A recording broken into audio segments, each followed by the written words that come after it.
Hello everyone, welcome to my YouTube channel Bangal Pallavi.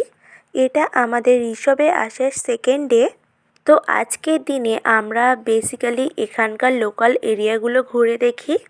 সেই রকম বলতে গেলে আজকেই আমাদের ঋষভের লাস্ট দিন ছিল, কারণ আমরা তার পরের দিনকে সকাল সকাল এখান থেকে রওনা হয়ে গেছিলাম আমাদের বাড়িতে যাওয়ার উদ্দেশ্যে।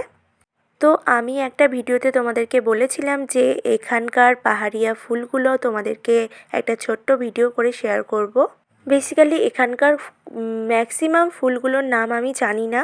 নানা রকম ফুল গাছ ছাড়াও আমি এখানকার ছোট্ট ছোট্ট দৃশ্যগুলো তোমাদের সাথে ফটোর আকারে শেয়ার করছি। দেখো, এই যে ফুলগুলোর মধ্যে তোমরা কোন ফুলগুলোকে চেনো সেটা অবশ্যই কমেন্টে জানিও।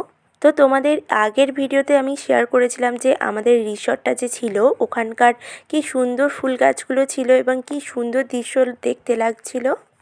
তো সেই ভিডিওটা যদি তোমরা কেউ না দেখে থাকো তাহলে অবশ্যই আমার চ্যানেলে গিয়ে দেখতে পারো। ছোটোবেলায় আমি একবার ফুলের শো দেখতে গেছিলাম আমাদের কলকাতাতে। তো কলকাতার কোন জায়গাটায় ফুলের শোটা হয় তোমাদেরকে আমি বলে দিচ্ছি। আলিপুর যে চিড়িয়াখানাটা আছে না, তার অপোজিট সাইডেই একটা বড় গার্ডেন রয়েছে যেখানে ফুলের শো হয়। তো সেখানে যা ইউনিক ইউনিক ফুল গাছ আমি দেখেছি তার থেকেও এখানে আমি অনেক বেশি দেখেছি। আর সকালে এখানকার জায়গাটা যতটা সুন্দর লাগে দুপুরেও তার অধিক সুন্দর লাগে দেখতে। আমি এই ফার্স্ট টাইম এখানকার সবথেকে বড় বড় ফান গাছগুলো দেখেছি, যেটা এর আগে কোনোদিন আমি দেখিনি। হয়তো এখানকার যে পাহাড়ি ফুলগুলো তোমাদের সাথে শেয়ার করছি সেগুলো হয়তো বনফুলও হতে পারে, আমি জানি না, কিন্তু আমার এই ফুল গাছগুলো খুব ভালো লেগেছে এবং খুব ইউনিক লেগেছে, তাই জন্য তোমাদের সাথে শেয়ার করছি। তো তোমরা কারা কারা ঋষভে এসেছিলে সেটা অবশ্যই কমেন্টে জানাতে ভুলো না। আর আমার ভিডিও তোমাদের কাছে কেমন লাগে সেটা অবশ্যই কমেন্টে জানিও, নাহলে আমি জানবই না যে আমার ভিডিও তোমরা কারা কারা দেখছো। আর আমার ভিডিও তোমাদের কাদের ভালো লাগছে এটাও তো আমি জানবো না, তো কমেন্টে অবশ্যই জানিও।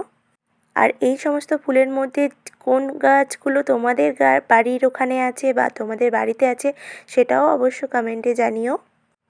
এই যে এখন যে ফুল গাছগুলো দেখছো এইগুলো সবই আমাদের রিসর্টে ছিল। এই গাছগুলো তোমাদেরকে আমি একটা ভিডিওতে শেয়ার করেছিলাম, কিন্তু অতটা ভালো করে শেয়ার করতে পারিনি, তাই জন্য ফটোগুলো তুলে তোমাদের সাথে শেয়ার করছি। এখানকার যে ছোট্ট ছোট ফুল গাছগুলো আমার খুবই ভালো লেগেছে, তাই জন্য বারবারই আমি একটা কথা বলছি যে আমার খুব ভালো লেগেছে, তাই জন্যই তোমাদের সাথে শেয়ার করেছি। তো এটাই আমার ঋষভে আসার লাস্ট ভিডিও। এর পরের দিনকে আমরা বাড়ি চলে যাই, তো সেই ভিডিওটা আমি আর করিনি, কারণ আমার এটাই ফার্স্ট আমার পাহাড় এত কাছ থেকে দেখা এবং এসে থাকা, তাই জন্য প্রচুর ইমোশনাল হয়ে পড়েছিলাম, তাই জন্য আর কোনো ভিডিও করতে পারিনি। তো এরপর অন্য কোনো ভিডিওতে তোমাদের সাথে দেখা হচ্ছে। তো আজকের মতন টাটা।